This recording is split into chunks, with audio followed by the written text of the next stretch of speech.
Wiggle and light up fun of heroic proportions. Shake us and we flash bright colors. Build your Wibbly Buddy superhero team today. Headstrong. Marvel.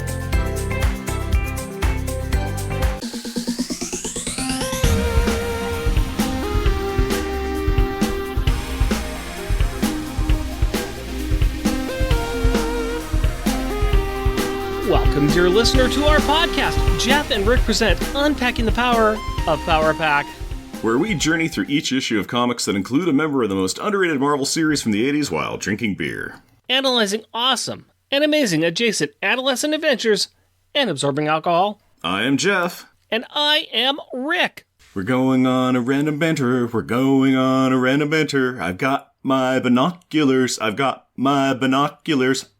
not scared. Random banter time, buddy. Talk to me. Tell me tall tales and tantalizing tidbits of trivia today.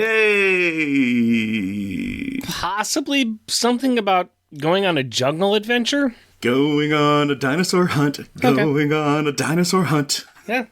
Yeah, a little Dino Hunt. A little preschool song, so yes. That's because you just passed preschool, right? Yes, except that song put lie to it because I was scared. Also, I don't own binoculars. There's so much I could say, but I'm just going to move on. I'm going to move on because I just took a sip of some scotch because there's nothing like pre-drinking before you actually record. Sometimes it's the only way to get through a podcast, partner. Yeah, pretty much. Well, we were supposed to record last night, but we didn't, just so that we could record on my birthday. It was, yeah. Because that's always a good choice. So it was my special birthday present to you. In my mind, I was thinking, this is perfect. I'm actually going to be recording before my birthday, so it's not on my birthday. I got my birthday night off. But no, not the case. Yeah, things fell apart. Yeah. The good news is that I'm going to show you something. Because of my birthday presents I got from my family and my sister-in-law, I no longer will have a totally awesome Hulk that only has one leg and no arms. Yeah, that a Banff, that a Build-A-Figure? Yes. Yep. And this totally awesome Hulk has been missing parts, so that is fixed now. Hey, yeah, the parts are where? It does mean that I do now own a Marvel Boy Kharkov, but, you know... Those can be put in a box. You need arms and leg. I needed to finish the totally awesome Hulk. That's what we're saying here. That's what's going on. Which is pretty great. Yeah. The other cool thing about today, or actually yesterday, the really awesome thing, and the thing that we are celebrating the most, not my birthday, because who cares? That's just another year past. But when we are recording this right now, Power Pack Into the Storm came out. Ooh, okay. Yes, this is the June Brigman, Louise Simonson miniseries that we've been waiting, I think, a year and a half or something for. It finally has come out. At least a year and a half. I know that it was, they were in the old production woes, followed by Marvel, them going, hey, we're ready, and Marvel going, hey, how about we wait for the, 40th? Anniversary? Yeah. 35th? Something like that? That's fine. But the good news is that it is out. It is in your stores. You go to your local comic book store, you put down your hard-earned money, you pick that up, and you revel in the old-time stories that June Brigman and Louise Simonson can bring us. I mean, that's what I did. I went down to my local comic book store. They know I like me my Power Pack. They are going to put one in my box. Nice. If their Marvel shipment had come in, which it had not. Merry birthday, miss. Yeah. But the comic book guy behind the counter did give me a birthday hug. So. Oh, that's good. That's just as good as getting come here, give me a birthday hug. And he did. And I was like, I really appreciate that, but also I'm kind of surprised you did. And then I was like, wait, the way that him and I joke around the store when I go in there and talk to him, it doesn't surprise me too much. Yeah. So shout out to my hero, Things from Another World. That's awesome. That's really cool. That's great. Sorry that you didn't get your most recent Power Pack comic. I know that I'll have to get that in a pretty speedy fashion within the next multiple number of years for when we're actually going to chronologically get to it. Well, I mean, yeah, it should show up in your hands pretty darn soon, but you know, we'll get to it. We're getting through this pretty quickly, you know? Yeah. You know, big down the line. We need to talk Wheezy in June again. Yeah, I probably should have reached out before this to do some pre-gaming with them and stuff, but I just did not get that done. So, yeah, I didn't either. I was like, wow, this would be a great thing for us to do. Crickets on both sides. That's okay. We will reach out to them again. We will talk to them again, especially after we read the comic, too. So. Oh, yeah. Yeah, but I did pick up some comic books today and started going through a few of them. I'm a little behind on my reading, so a lot of them got shuffled to the end. But I did read G.I. Joe 303. Image Comics is doing a G.I. Joe run, legacy numbered. I missed the first 2 issues, but I heard they're really good. Now I got to find them. And I also read the new 007 that's being written by Garth Ennis. And man, that's going to be a different take on old Bond. I'm going to really say that. It really is. I don't know if I like it or not. It's not wrong, but it doesn't feel right. So, I don't know. I'm interested to hear some other real big Bond fans, what their feelings on it is. I'm a little shaken, not stirred on this one.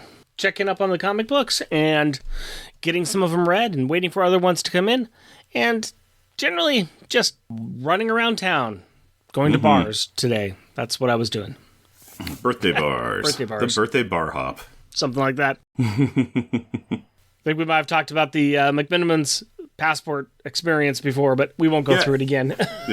Just repeat that thing from years past. It's the same stuff. Same stuff. How about you? How has your week been? I don't need to talk about the week, but I will talk about one of several nerd things that I've done, which is, since it's birthday time, it starts with a B. I finally got to see the Barbie movie. Quite good. Enjoyed it. Really, really nice. Yeah, I thought it was a good movie, too. I thought that was fun, well done. I laughed at a lot of different parts about it.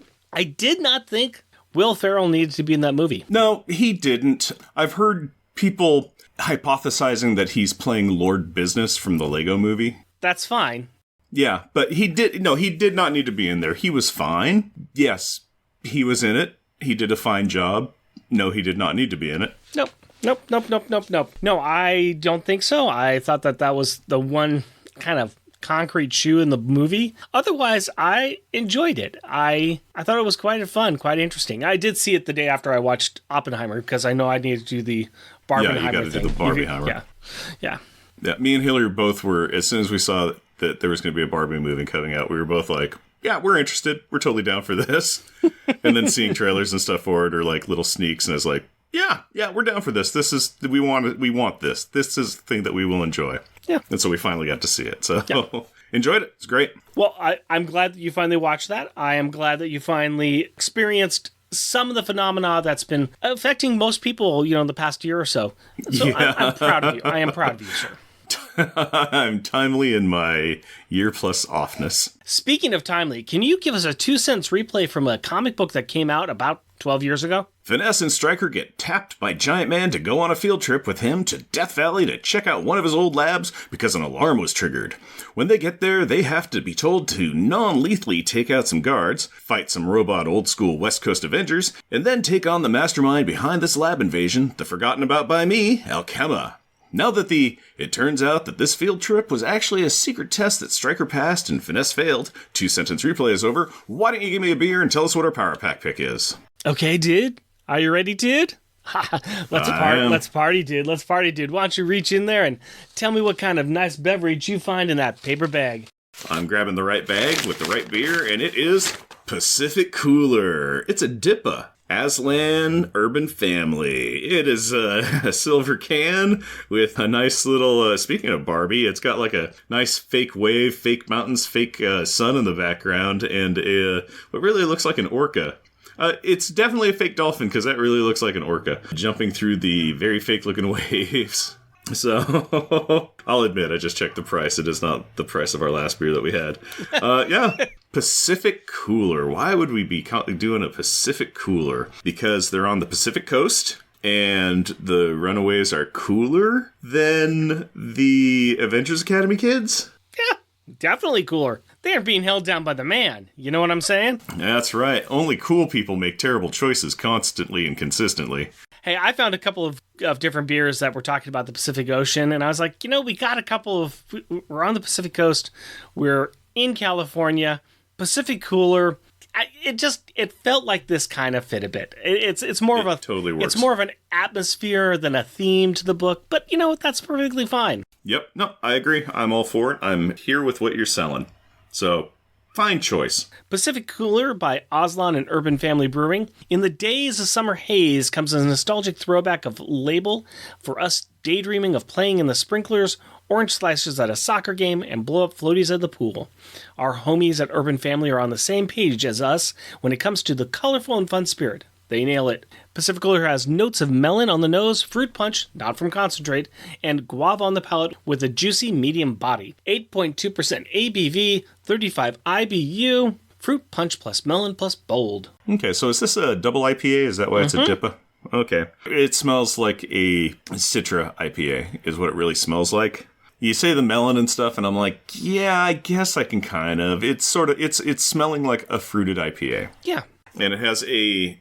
Oh, it looks like a hazy. It's got a lovely standard IPA color to it, nice and bubbly. I did a terrible pour on it, yet the head is very manageable. It went away very fast. And flavor-wise... It's smooth. Yeah, it's not bad. It doesn't crunch up the face. No. Here's the thing. Like I've heard before, when you start talking double or triple or quadruple IPAs, they really kick up the hops or they kick up the other flavors in there to try to cover up the IPA, and it actually reduces the hops, even though there's more that are in there. So there is a hop flavor. Yeah, it is subtle. It is very, it is. It's weird because I'm almost kind of getting like, oh, I'm drinking a glass of water vibe with some hops kind of a thing. But no, it's much smoother. It doesn't bite. The fruit, the melon, yes, definitely getting that. The guava, definitely getting that. Yeah, definitely getting guava. Everything that's on the can is in the taste on this one. Yeah, it's kind of like a watermelon rind kind of flavor. Yeah. It's not bad at all. It's okay. Yeah. Not much else to say about it, I think. It's just, it is. It is what it is. It's not bad. It is a beer that's cool, that's refreshing, much like those kids on the Pacific Coast. Let's go ahead and get into the opening credits, and let's start talking about this issue of Avengers Academy. Avengers Academy, issue number 27, May 2012. Homecoming, Part 1. Credits. Writer, Christos Engage. Penciler, Carl Maline. Inker, Jim Fern. Colorist, Chris Sotomayor. Letterer, Joe Caramonga. Editor, Bill Roseman. Featuring Giant Man, Tigra, Reptile, Striker, Metal, Hazmat, White Tiger, Finesse, Lightspeed, Justin Seaford, and also some other people you may remember. Nico Minori, Chase Stein, Victor Mancha, Molly Hayes, Carolina Dean, Clara Prost. Yay! You're not doing Old Lace? Because it's a spoiler, it's a surprise. It has been pretty crazy around the Academy, what with time-displaced consciousnesses, the robotic dead rising, and an issue-long TED Talks. And the return of a deep villain cut from the ROM comics. Yeah, hybrid. That was a thing.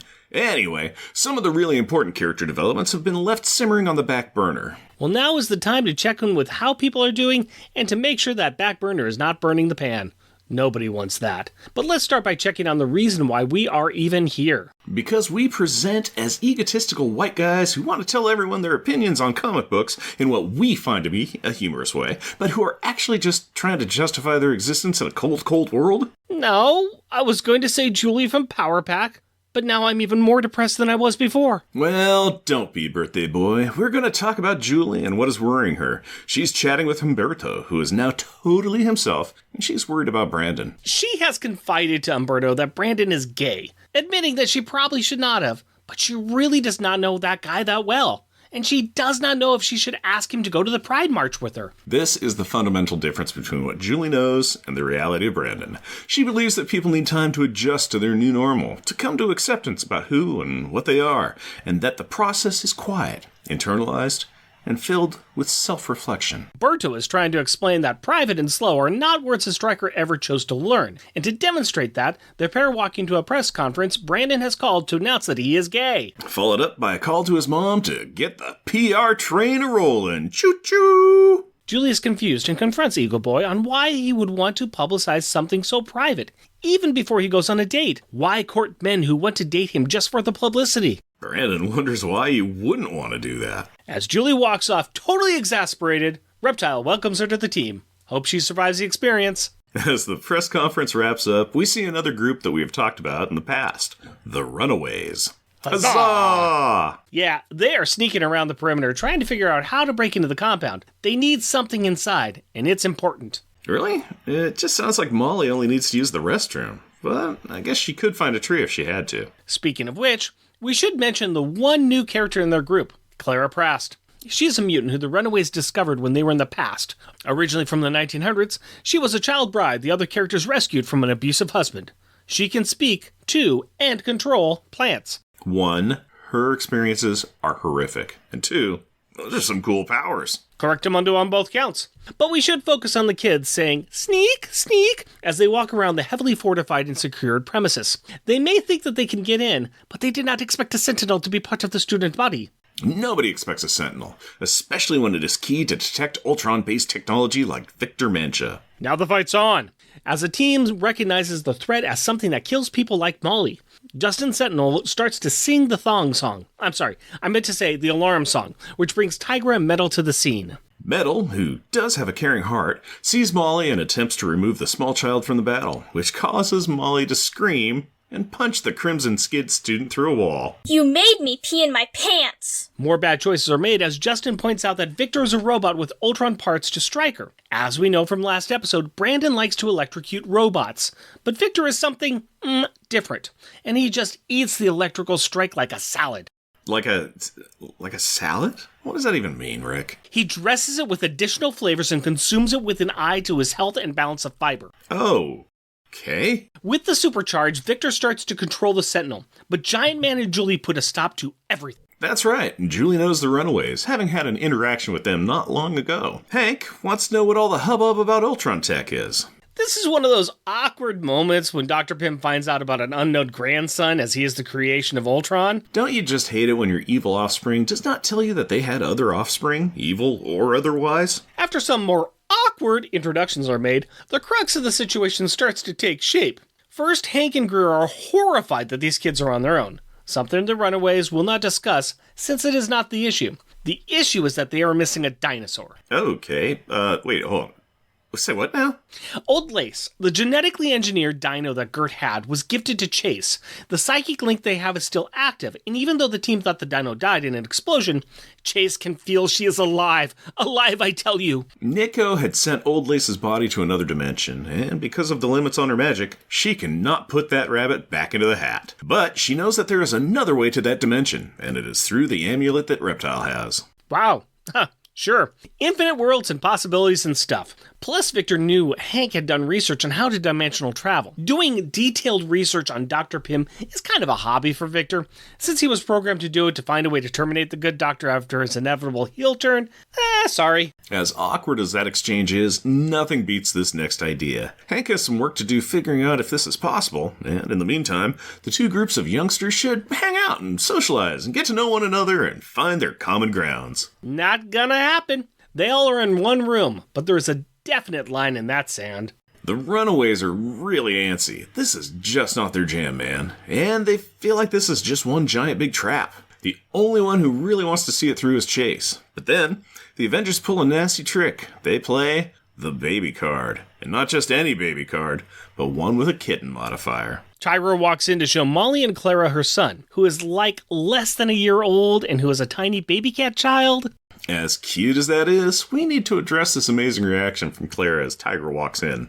In her words, I'm not permitted to speak to prostitutes. Carolina does some hasty explaining that Clara is from last century, but Chase doubles down and questions Tigra's wardrobe as a teacher. Tigra responds that they should try walking around California in a heavy fur coat and clothes sometime, if you know what I mean. Needless to say, the introduction of the kitten child is enough to thaw the youngsters' hearts. But there are loads of angsty teens in the room who don't fall to pieces over cuteness. Some, like Victor, are doing a little hero-worshipping to White Tiger, and some, like our girl Julia, are interested in the conversation between Brandon and Carolina. Carolina caught Stryker's news conference earlier and wants to let the brash and impulsive youth know that he is very brave. He confirms that he is a total inspiration for confused youth. Now, Carolina is not confused. She used to be. But after getting engaged, going to space, and then breaking up, probably in space, she knows exactly who she is and what she wants. And she's single. Julie is interested?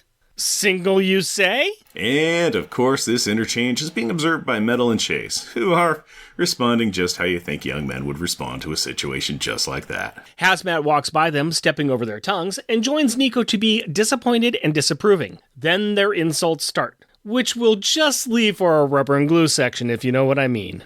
After the words flew and daggers were stared, and their respect was shown, and they shake hands.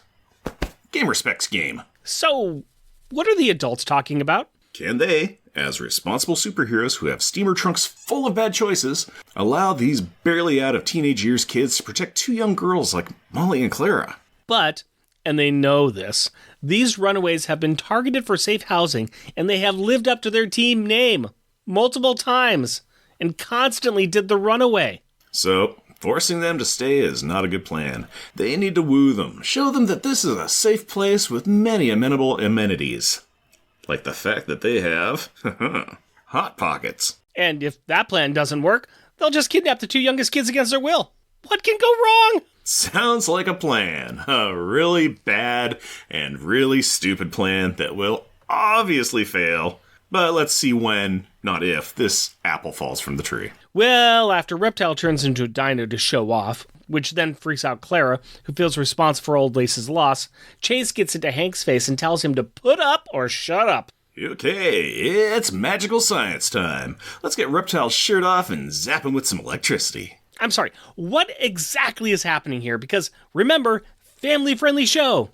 Oh, don't worry about it. It is perfectly legal what is happening here. And also, surprisingly enough, family-friendly. The electricity is from Nico, who's trying to unlock Reptile's heart, or amulet, or whatever he has in his chest, by focusing her mana and her thoughts into the magic of the... you know what? Magic and science is just happening now, okay? Bazouche. And we have Jurassic Park. Hit that John Williams score. It's a dinosaur, yes, a vegisaur, not a metasaur right here. That's not the music cue that I meant. Hank starts to assemble the group going to find Old Lace and tries his best to get Molly and Clara to stay back. Oh, that is a big HECC1K no. In fact, Molly wants to punch Giant Man again. So into the jungle they go a-trompin', and nearly immediately find Old Lace. A boy and his dino reunited. It is a tale as old as time. Beauty and the Beast.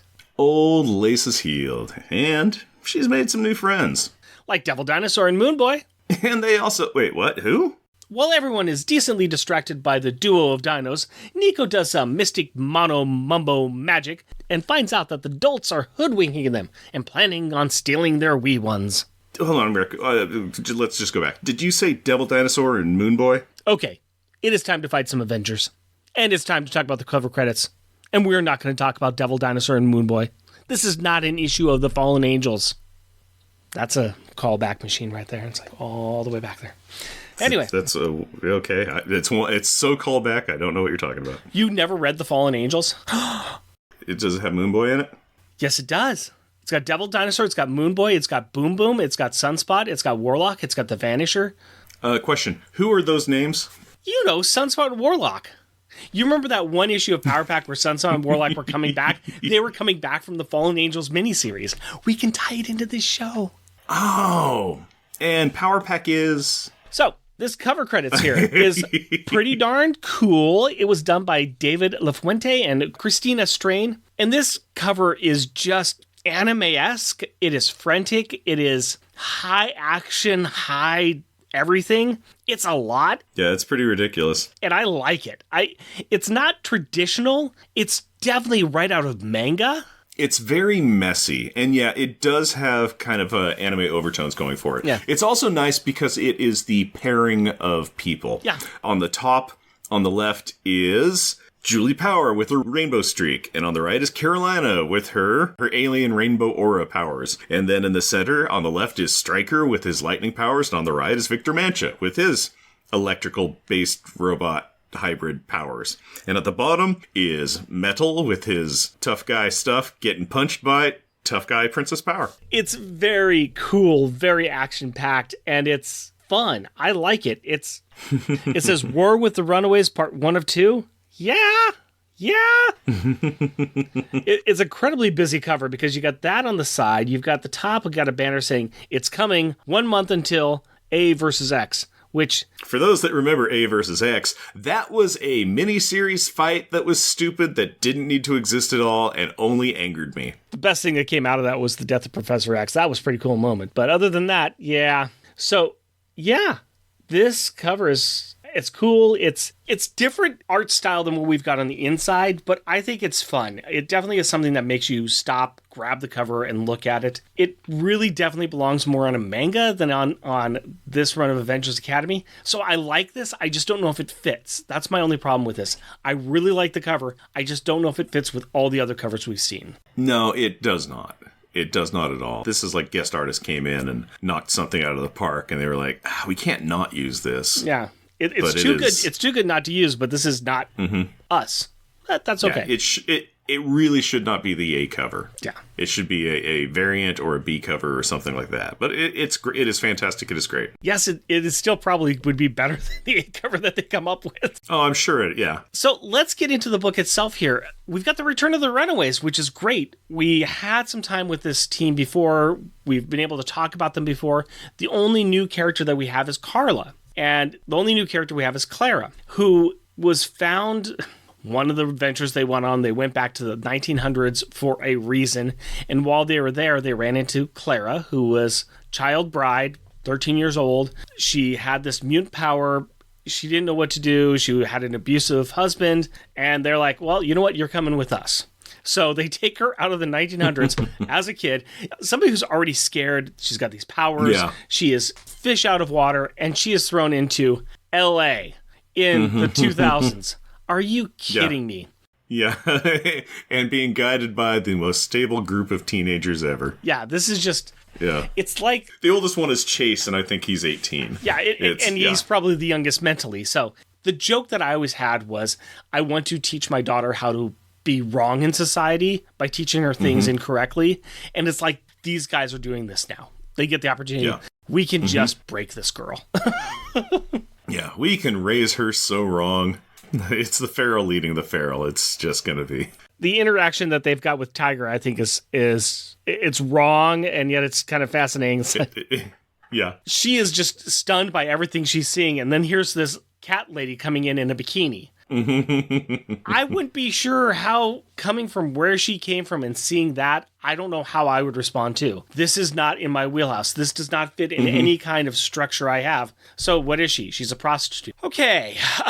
Yeah, she's thinking of the era and where there were people that weren't in the multiple layers and the petticoats and the woolens and the everything would be the people in their undergarments, which are, by all equivalences of now's fashion, would be heavy clothes now. Yeah. Would just be like, oh, how scandalous back in the day. I also think, though, that it's a little much because she's been with them for a while now, and she's seen how they dress, how they interact, and everything like that. Yes, this is probably shocking to her, but she's seeing her friends talk to this person, and I don't think that that's going to be the straight answer that she would give. I think that she would still see this person as an adult, and even though the Runaways are kind of telling her that all adults are bad, there would still be a level of respect. Plus, it's a cat lady. I would leave everything else out the side. This is a lady who looks like a cat. Honestly, how are you getting beyond that into what she is wearing? Exactly. I would be stuck at the cat person in front of me first. To pull the joke is what it really was boiled down to. It was, why did that happen? Because the writer wrote it that way. Gage had a joke he wanted to tell, and he played it, and it was good. It was good. It may not be appropriate. I don't know enough about Clara to know what she would be like. I'm going to assume that she will perpetually be the kind of like, oh, well, my goodness, and I'd never kind of character. I do like the response, though, because it does answer a question. Why does she dress like this? Because she is a cat. Yeah. Her description, I believe, was, why don't you wear clothes on top of a heavy coat sometime in California? A heavy fur coat in California. Roundabout that. Yeah, it's like, no, thank you. No, thank you. All right. My favorite part of this probably is the interactions between the two teams. We can have the fights. We can have the sciencey science. We can have the question of, the age-old question of the Runaways. Is it really safe for them to be out there on the streets? But no, what we're here for is we're here to see angsty group of teens meet an angsty group of teens. Oil, water, what happens? On paper, all these kids at some level should get along. All kids everywhere should get along. But they are going to be, all their angstiness and all the fighting they may do against the situations and where they are at, they are both in gangs. And that's what it comes down to. You are in a school, you are with a group of people. It is us versus them, you're in gangs. So you get these kids together, and it's like, oh, these kids should get along great. No, they shouldn't, because they are part of different gangs. They're part of different worlds. Yes, when it comes down to it, Chase and Metal, they're two bros that would hang out with each other any day of the week. But until you get past that first layer, no, this is my family, I'm not going to talk to the other one. Yeah, Metal and Chase, honestly, were the easiest fit because it was just kind of like two beefy guys just kind of like sitting on a couch. Yeah. It's like they didn't have anything to prove to each other. No. I like the aspect that where, like, Nico's like, this is a trap, we should get out of here. And Chase is just like, you can all go. I didn't want any of you to come here in the first place. I'm here to try and get Old Lace back. This isn't your responsibility. Go! Yeah. You know, and they're like, well, no, we love Old Lace too and stuff. But I just like, he's there for a reason, even though he's doing it terribly. Ken doesn't care. No. Ken's just like, hey, guy on couch, I'm a guy on couch too. Yeah. We can sit here and watch TV. Yeah, real easy. Of course, Nico and Hazmat. Yeah. This could go badly. This could go so badly. And it almost does until they both like, Yeah. You know what? We both are angsty Asian teens. Yeah. Yeah, the outward appearance doesn't matter. It is the what is at our core is that we are bitter kids. So it's like, I hate that too. We hate so much together. It's amazing. We have so much in common with what we don't like. Victor trying to reach out to White Tiger, which that fails. I mean, first she's like, you are my hero. Not again. I don't want to hear this. She's tired of it.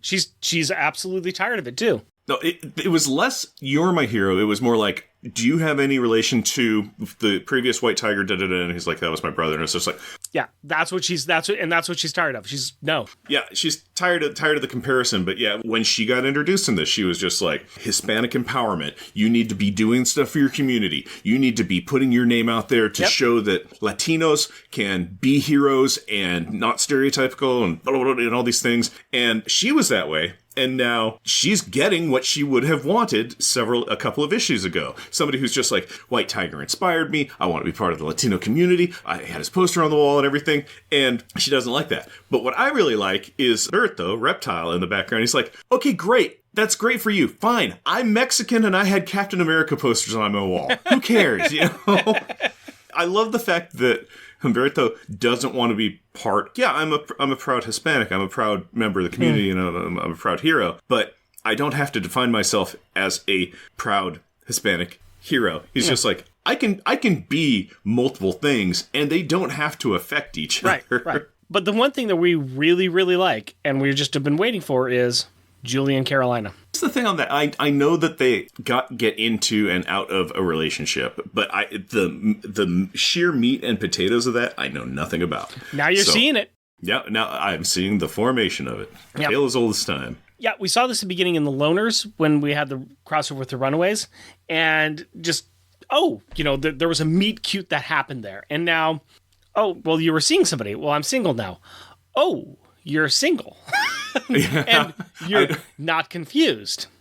Mm-hmm. I did like the aspect with Julie was like, oh, you're single. Okay, well, I kind of felt like there may have been something when we met last time, but then I never heard from you. And she's like, we went to space for a while. It was this whole thing. And if anybody can understand that, it's Julie. Yeah. Oh, a space thing. Space thing. Yeah, I got that. Been there, done that. Not a problem. Yeah. Yeah. So I like it. I do like this. I like how we have the oil and water. This is the kind of stuff that we want to see in this book. We want to see the antics of the teenage superheroes, and this is part of it. What happens when one of the groups of teen superheroes comes to visit? Guess who's coming to dinner? That's what we've got. Yep. Of course, the big thing, like it always is with runaway issues, is, okay, we want to protect the runaways because we're the adults and we think that this is the best thing we can do. Mm-hmm. We have to protect the kids. The runaways always seem to be like, yeah, they're making it work, but man, they make it in the worst way possible. They make it work just with the worst choices and everything, but they're very self-assured in what they're doing. And it is working, but I don't know if it is really functional working. Yeah. But they don't want to lose that. They don't want to lose their independence, just for their background and history and everything. They know who they can trust, and it isn't outside of those four walls. Yeah, I would agree with that. It does seem to be the main talk of all the books that they are in. It's got to come up in this book, and it's I'm glad that it's the second half of this that's going to take place, that this one was mostly focused on finding the dino, the fetch quest of going to the place where the dino was. And the fact that Umberto's amulet touches a world of dinosaurs, okay. Yeah, it's fine. That's where old Lace was sent?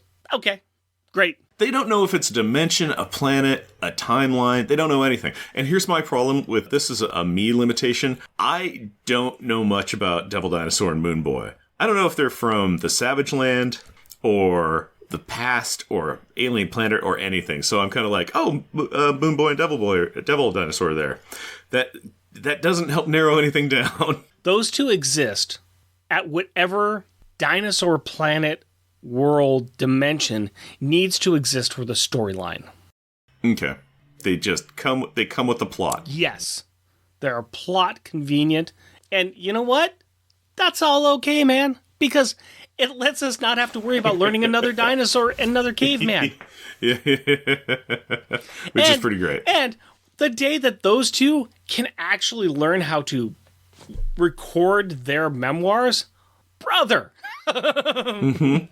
Well, the greatest thing about them being in that kind of savage enough kind of thing is the fact that, yeah, they could be time and dimension and location and planet hopping and everything.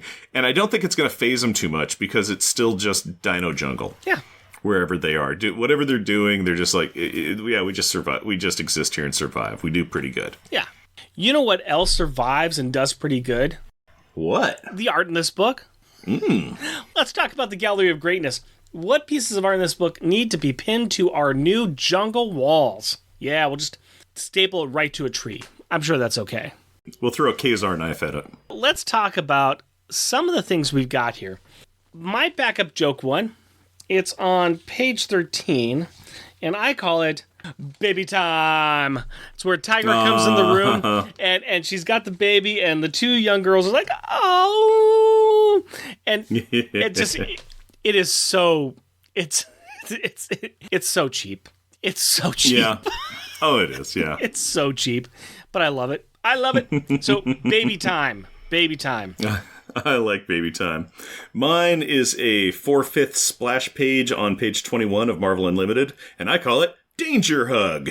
And this is after they find Old Lace, and Old Lace has jumped out of the jungle and tackled Chase, and everybody's gathered around and hugging. I can't remember exactly what it is. It's not a Velociraptor, but a bigger version of Velociraptor, Dino Caecilius or something like that. I even recently relearned this name and I forgot it already. Yeah, but it's just teeth and claws all over the place, and it's just, it's all happy hug because Old Lace is smart enough to not just accidentally disembowel her friends perpetually. So you say that now, but really? Well, I'm sure it happens some. All right. No, that's a very good choice. That was on my list too. I was thinking about it, but I did not quite get that one. My top joke one is what I call Dagger Time, and it's the look. It's the look that Hazmat and Nico give each other, and it is... I love how it was done. It was these wavy lines in the air that was between their eyes, and it's just perfect. Absolutely perfect. Yeah. It would have been cheesy if they actually used daggers, but just that little bit of heat, it's like a heat. Yeah, it's shooting sparks at each other. Not even shooting sparks. It's just, it is. Yeah, it is the heat wave. It's just look. the heat you're wave. Right. It's just double heat wave. Perfect. Absolutely. Because you also could have done the thing where like it's chill, it's icy. No, these two they're not icy. They're on fire. They're hot. They're hot. So, Dagger Time. I like it. What's your top joke one? My top joke one is on page 22, and I call it, does anyone want to talk about the Dino Monkey duo? It's the half splash page of the group talking and Devil Dinosaur and Moon Boy being in the background, hunched over some trees going, ah! So, yeah. And nobody's even addressing it. Let's talk about the dino in the room with Devil Dinosaur and Moon Boy. What's going on? Exactly. Yeah, it just it cracks me up because it is just a giant lumbering dinosaur with the monkey man on its back just looming over them, teeth gaping, and they're like, yeah, hey, okay.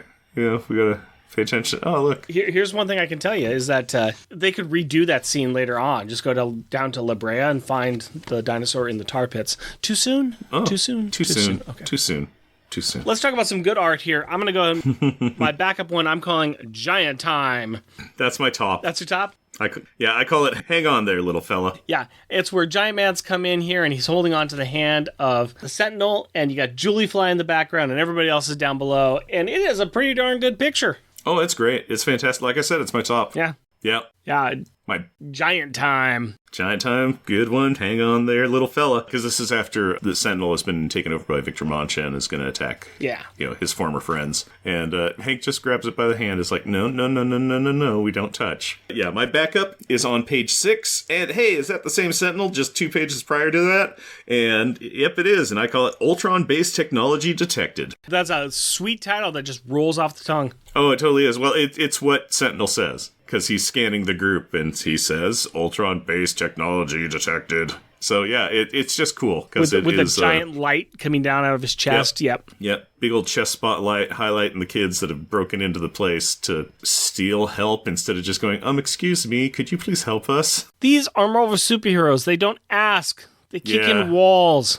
Come on, man. Yeah, they do the dumbest thing possible. My top one. Hit the John Williams score. It is Jurassic Time, baby. Oh, yeah. Yep. That was originally it was on my short list. I like that one a lot. Yeah. Hank has shot a laser, or he has shot science at the wall. Not only science, magic-y science at the wall, and a magic-powered science portal to just this lush forest with brontosaurus neck snaking out of it pops open. Pretty darn sweet. All right. Jeff, you smelly, tall, hairy dude. Hey, that's only majorly right. I'm going to go ahead and talk about Rubber and Glue moment. And I need to ask you, do you have anything else besides the entire confrontation between Nico and Hazmat? Because if you do, I'll let you go ahead and get that out of the way now, because my best and second best and all the best Rubber and Glue moments are in there. I didn't pull from there. Okay. I didn't. So my backup is on page 12, and this is Nico and Chase talking. Mm-hmm. Nico's all, she's right. They're keeping us here while they call the Super Truant officers. It's a trap. And Chase's response to that is, so leave, Admiral Akbar. I'm staying. Any of the rest of you who want to go, be my guest. I just love Admiral Akbar. So leave, Admiral Akbar. Yep. It made me happy. It's a trap. I like that a lot. It's a trap. What's your other one? It is on page 13, and it's between Clara, Carolina, and Chase, which is it'd be surprising if we hadn't talked about it before, because we totally did. I'm not permitted to speak to prostitutes. Oh, sorry, Clara's from 100 years ago. Chase's, she doesn't realize in the 21st century it's totally appropriate for a teacher to walk around practically naked. So, Jeff, I'd like you to go ahead and flip to the page with Nico and Hazmat, and I'll go ahead and give you Hazmat, and I will be Nico. All right? Okay, you got it. You've got to be kidding. Chase is laser focused on some irrational, obsessive dream quest, but a hint of a little girl-on-girl action, and suddenly he's Charlie Sheen. I know. Men are pigs. By the way, we totally are trying to trap you. We need a gothic Lolita to fill our quota of teen stereotypes. Excuse me? Lolita fashion is a whole different subset. Oh, sorry. I'm a little behind on fashion trends from the Middle Ages. As if radioactivity and Asians are a bold new combination. I like you. You've got a brain. Name's Nico. Hazmat. Code names? Seriously? We outgrew them ages ago. Don't make me do the world a favor and sterilize you. I mean, come on. Come and on. Scene. Yeah. All of them. Yep. All of them. Mm-hmm. Parent of the Year Award, the Reed Richards Award for Good Parenting. I'm giving it to Tigra. What? I know. I agree, because she was amazing. She was such a good parent in the Reed Richards way. Nope. Totally. The Reed Richards way. Yeah. The Reed Richards way. Yeah. Two things. Wants to take the kids away. Yeah. Bad. And two, she uses her baby as a prop. Yeah. Yeah, as a distractor. In a way, it is kind of cute and kind of nice. It's like, let's make the little ones feel at ease, but... It's cute and nice, but she's doing it exactly for the reason to woo them. She has done it for the reason that the Runaways do not trust adults. Exactly. And especially when she's just like, this situation's not tenable. We can't do that. We have to make them stay here. We have to make them want to stay here. Yeah, but Hank is like, we can't do that because they have a long history of running away from institutions. Mm-hmm. Okay, then we have to woo them. We have to get them to be here. Well, what if they don't want to? well, then we have to steal away the children and put them in our cauldron, or put them in happy homes far away from where the others will never see them. We have to put them in the gingerbread house. That's what we need to do. Yeah, basically. And how are we going to do it? We're going to use my child as bait. Yeah. So yes, Tigra. Yeah, terrible. Bad parent. All right, let's talk about the most popular in the Shund. Who do we think is the best? Who do we think is the worst in this book? Jeff, who do you think is the worst? I really wanted to go for Tigra, but I'm not going to pull that tail again. I am going to go for a perennial favorite, which is Chase. Almost went with Chase myself. Almost went with him, except, and you pointed out yourself, he is there for a reason. He is in Hank's face the entire time, which was just... He's there for a really good reason, but he's there in but he's the reason... Oh, okay. How he's going about to get what he wants is the worst way possible. But yet it is also it is pure Chase. That is entirely Chase's MO. So I'm also like, at the same time, he's the voice of reason for his team, but then he gets in the adults' faces, which is what he does. There's a part in there where Hank comes back in the room and is like, hey, if you're in here not working on the thing, that either means that you're done or you set us up. And if you're setting us up, we will fight our way out of here. And my response on that internally is like, you broke into my home. I didn't want you here in the first place. Why would I trap you here? I'm helping you to make you go away. With that said, my worst was Hank, because I ended up thinking it was a two-pair situation. I really thought that he should have been more upfront about what the entire situation is. He should have come out and said, okay, look, let's have a talk about this. We have questions. Let's talk it out. He always seems reasonable. He always wants to go for the good answer. And I think that he decided to listen to Tigra. He's like, okay, well, let's go ahead and we'll follow your plan and try to steal him away. So I just thought that he should have been more upfront. And I got him on that one. I can totally see where you're going on that, because they do make it seem like that has happened. I am more than willing to bet that Nico Magic saw just that part of the conversation and didn't see the secondary part or an upcoming part where Hank, I swear they're going to flash back to that time again, and Hank is going to be like, no, we cannot do that. That is not right. That is wrong for everybody. That is exactly why they would not trust us. That is why it's like... At this point in time, it looks like he's going with them. I fully understand and agree. I don't know. I haven't read the next issue yet, but in my core, I believe that will be the Three's Company reveal of like, oh, it was the misunderstanding fight. Let's talk about the best. My best is Victor Macha. Oh, same. Yeah, he was strong in the first flight. He reached out to White Tiger. He saw this as an opportunity. And the best thing is he's like, what's up, Grandpa? He wasn't like challenging or adversarial about it or like shoving it in Hank's face. He was just he was like, oh, hey, a funny story. Technically, you're my granddad because you made Ultron and Ultron made me. Also, I think I'm fated to be a villain. I'm not, but I kind of am fated to be. Yeah. And I'm supposed to destroy you. Not my want. Yeah, he was great. Yeah, I liked him in this. I was going through the book and thinking, everybody is themselves, not good, not bad. Chase, Hank, Tigra definitely were all in contention for the worst. But I was like, nobody's really standing out. And then I looked to Victor. I'm like, yeah, he is standing out. He is actually being... I think also up there probably would have been Julie. I think Julie also was the one going, hey, wait, hold on, wait. But, and even the beginning part where she's having the conversation with Reptile, I almost forgot about that because so much else happened in the book too.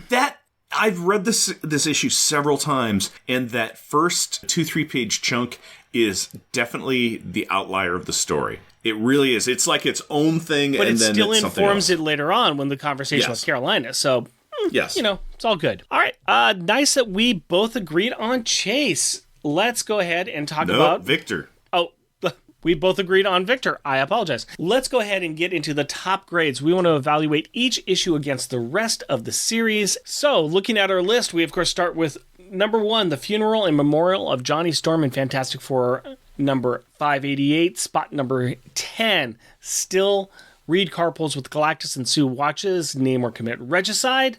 Fantastic Four at 585. Spot number 30, Runaways Volume 2, number 1. Hey, there we go. Runaways are told by Gert to beware of Victor, our best in this issue. Spot number 40, we have got Loners number 6. Phil leaves and everybody gets mad at everybody. And of course, Loners number 3, Julie is in the hospital. Jeff, what do you think? Where are you feeling this one? It's not a bad issue. It's not a great issue. No. It is... Definitely not near the bottom, though, because this is good. This is a solid issue. I think that we were a little down on the last couple in this book. This is a return to form, I believe. Yeah. So it had some good stuff. I think the Runaways just anger me perpetually is the issue that I'm having. So I think it's my own prejudices taking place. How could the Runaways anger you? They're such a delightful group of kids. I've got enough traumas in my life. I don't need theirs dragging me down. Do you have any thoughts on this? Let's see. There's first day of school. Jocasta goes boom. The welcome students. There's founding of the... We're thinking teens or 20s? Spot number 25. Reptile tricks his friends into being lunch for Hybrid. Yeah. I think it's better than that one.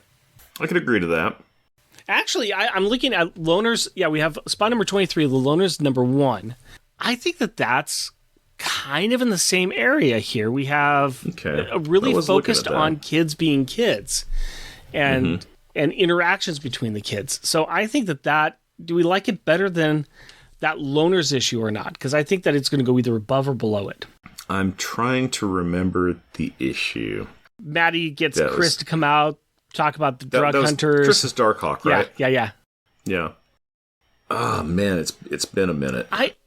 I do recall that it was pretty good. It was pretty good. I like this one a little bit more because this has got some real good fun in it. I think this would be a good spot number 22. 22 or 23? Because spot number 23. I apologize. This would be a good spot number 23. Yeah, I'm good with that. I'm good with that because when you said 22, I'm like, well, hold on a minute. The beating of drums, I recall being pretty decent. So yeah, I think that beating of drums is better. Homecoming Part 1. So yeah, it can be the new 23. I think that's a great spot. Sounds good to me. All right. Then let's talk a little bit about Pacific Cooler. It's nice and cool right until we head into the jungle. Then it gets hot and muggy. Luckily, we've got that citrus flavor going on it to keep us from getting the scurvy, because apparently the jungle's filled with pirates. No, that is not how that works. I'm liking it. It's an enjoyable beverage. It's really good. Yeah, the flavor profile hasn't changed. No. It's smooth. It's easy to drink. It doesn't crunch up my face. I'm enjoying it. I was thinking I was going to save half the can for later, but I upended that, and I'm drinking it right now, and I'm going to finish this off pretty darn quick, honestly. It's a good 4 for me. Yeah, I'm going to join you at the 4. This is pleasant. This is the type of IPA that I would drink. It's double IPA, tasty, does not give the sour face at all. So yeah, 4 for me as well. Good choice. Yep, good choice. It's refreshing. This would be a very good hot weather beer. Yeah. This would be a really good one for that. It is crisp. It is refreshing. It is easy. Yeah, I'm liking it. Yeah. And you know what else I like, Rick? What's that? Kids Perspective, which is where you talk to your 13-year-old daughter, Carrie, about the issue that we just covered. So, Rick and Carrie, take it away. Hello, Carrie. Hello, Daddy. How are you doing today? Good, and you? Good. Just going to talk about another comic book. You know, nothing big. Yep. We're talking about Avengers Academy number 27. And who's back? The Runaways. Yay! You like the Runaways, don't you? Yeah, I actually stole the series from you. Yeah, you read most of it, I think. Yeah, most of the stuff. Mm-hmm. Did you read enough to see the introduction of Carla? Yeah, I saw the introduction of her at, the end.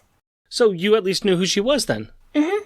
All right, neat. Kind of forgot a little bit over time, but I'm kind of, the more I read it, the more I remember, so. What did you think about this comic book? It was interesting seeing the Runaways and Julie Power interact again. Mm-hmm. Flirting again. Flirting again? They were flirting, weren't they? Yeah. Yeah. It's fine. Let them have their moment.